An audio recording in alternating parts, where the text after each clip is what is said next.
Let's talk about single room projects. Do you have any strategies to upsell somebody who just calls you for a single room and try to get them to do more of a whole house project? They almost upsell themselves a lot of times because they see how beautiful the one room came out. And they're, oh, now I got to do this room. Unless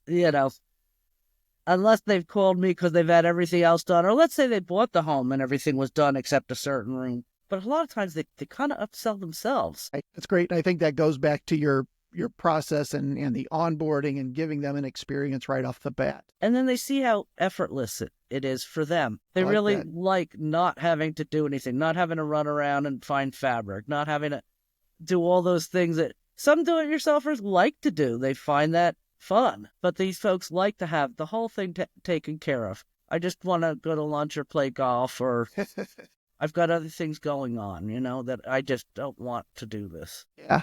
Yeah. For window treatment businesses that are looking to run more smoothly like that, what systems or processes should they focus on first? The customer-facing ones. It's like the duck that looks real calm on the surface and the legs are going like crazy underneath. Have the customer, if you need to focus, make sure your customer-facing processes are, because that's where the money comes from. We work for them. And then your internal ones, are equally important, but you can take care of those in the background when you're not taking care of your clients. Very good. You mentioned the money comes from them.